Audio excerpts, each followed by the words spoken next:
2 दिसंबर 1984 की रात लगभग 11:30 बजे फैक्ट्री के अंदर टैंक नंबर 610 में प्रेशर तेजी से बढ़ने लगता है, जो कि टैंक के प्रेशर गेज फेल हो चुके थे। इसलिए किसी को अंदाजा नहीं था कि अंदर क्या हो रहा है। पानी एक्सीडेंटली एमआईसी टैंक में चला गया, जिससे एक भयानक केमिकल रिएक्शन शुरू हो गया। टेम्परेचर और प्रेशर अचानक इतना बढ़ गया कि फैक्ट्री के हर तरफ से एक जहरीली सफेद धुएं जैसी गैस का बादल फूटकर शहर की तरफ बढ़ने लगा। ये वो एमआईसी का किलर क्लाउड था। लोग गहरी नींद में सोए हुए थे।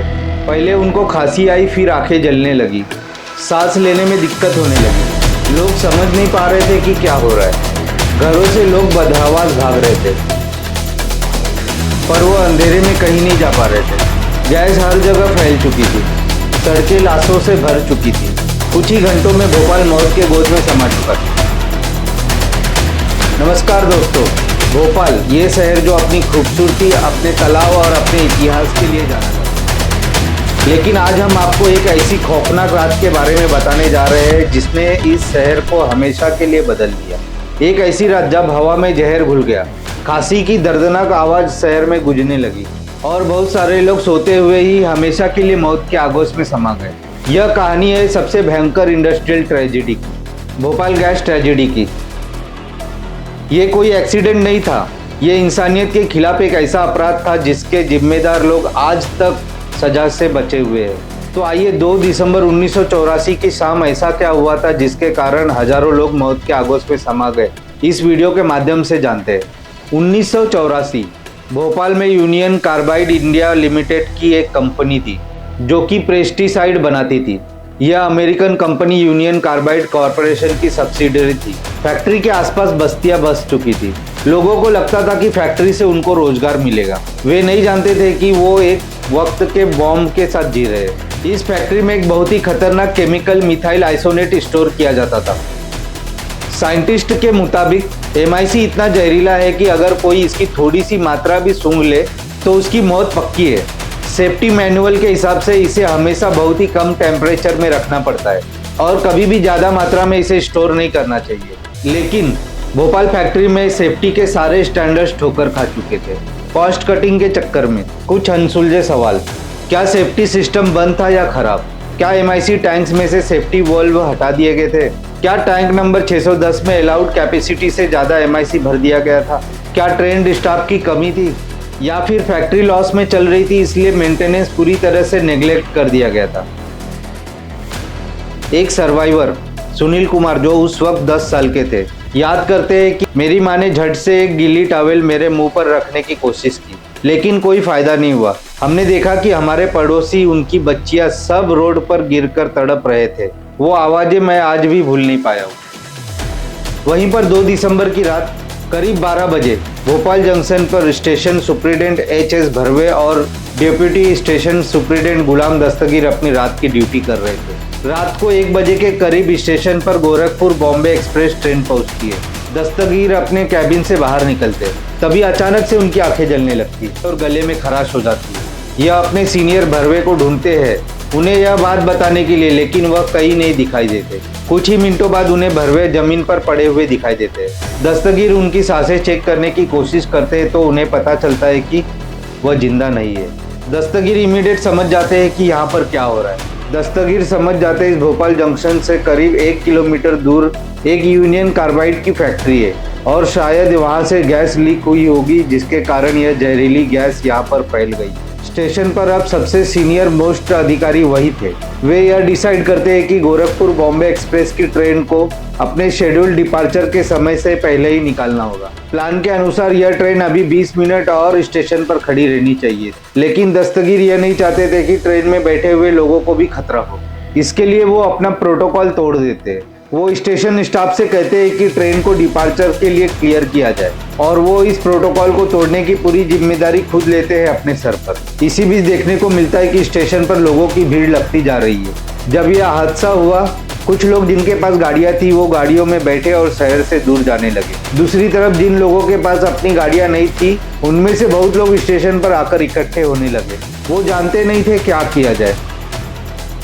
भोपाल जंक्शन पर धीरे धीरे भीड़ बढ़ते जा रही। चारों तरफ लोग खांस रहे थे, रो रहे थे और उल्टियां कर रहे थे। दस्तगीर एक प्लेटफॉर्म से दूसरे प्लेटफॉर्म पर भाग रहे थे।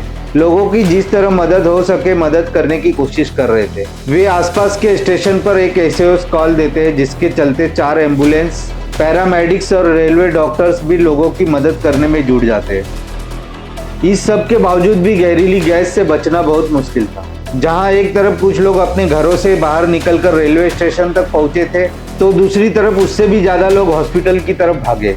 जाहिर सी बात है, रात को सोते सोते अगर आपकी आंखें जलने लगेगी, सांस लेने में तकलीफ होगी, तो आप हॉस्पिटल जाओगे। लेकिन प्रॉब्लम ये थी कि न तो रेलवे डॉक्टर्स को न ही हॉस्पिटल के डॉक्टर्स को पता था कि यहाँ क्या हो रहा है। उन्होंने ऐसे सिम्टम्स लोगों में पहले कभी नहीं देखे थे। वो नहीं जानते थे कि लोगों को क्या बीमारी हो रखी है और उसके पीछे क्या कारण है। यूनियन कार्बाइड की फैक्ट्री से करीब 3 किलोमीटर दूर था भोपाल का हमीदिया हॉस्पिटल। उन दिनों इस हॉस्पिटल में करीब 1200 बेड की कैपेसिटी हुआ करती। रात के करीब 1:15 बजे इस हॉस्पिटल में पहला पेशेंट पहुंचता है, जो कंप्लेन करता है कि उसकी आंखों में इरिटेशन हो रहा है, और इसके सिर्फ 5 मिनट के बाद हजारों लोगों की भीड़ लग जाती है इस हॉस्पिटल में। कुछ डॉक्टर्स इस यूनियन कार्बाइड फैक्ट्री की कंपनी से बात करने की कोशिश करते हैं कि क्या हुआ है, लेकिन वहां से गलत इन्फॉर्मेशन इन्हें मिलती है। कंपनी के मेडिकल ऑफिसर एलडी लोया डॉक्टर्स को बताते हैं कि ये गैस पॉइजनस नहीं है, और उन्होंने कहा पेशेंट्स की आंखों में गीली पट्टी बांध दो, उससे सब ठीक हो जाएगा।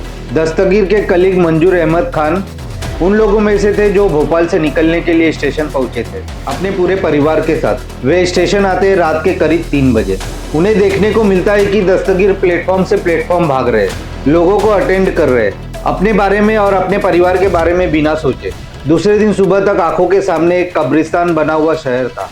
ऑफिशियल फिगर के मुताबिक पहली रात में 3 से 4 हजार लोग मारे गए, लेकिन ये संख्या कम से कम 8 से 10 हजार तक थी।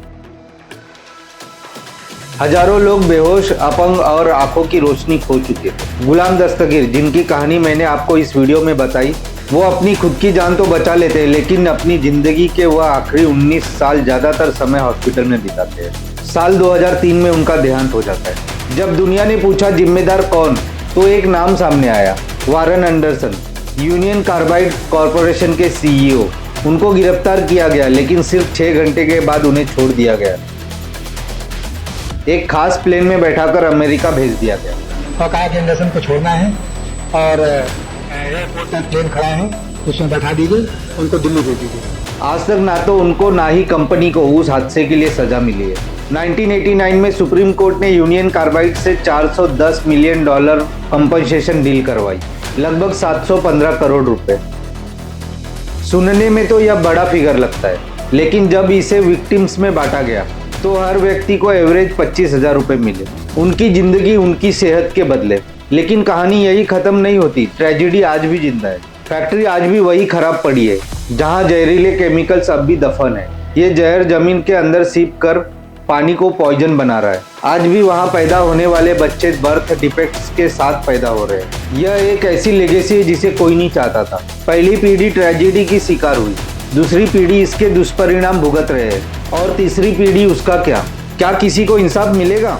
भोपाल गैस ट्रेजेडी सिर्फ एक हादसा नहीं था, यह एक चेतावनी थी। चेतावनी कॉर्पोरेट नेग्लिजेंस की, सेफ्टी को नजरअंदाज करने की, और इंसाफ की राह में आने वाली रुकावटों की। ये हम सबसे पूछती है, क्या कंपनी की जिम्मेदारी सिर्फ प्रॉफिट तक सीमित है?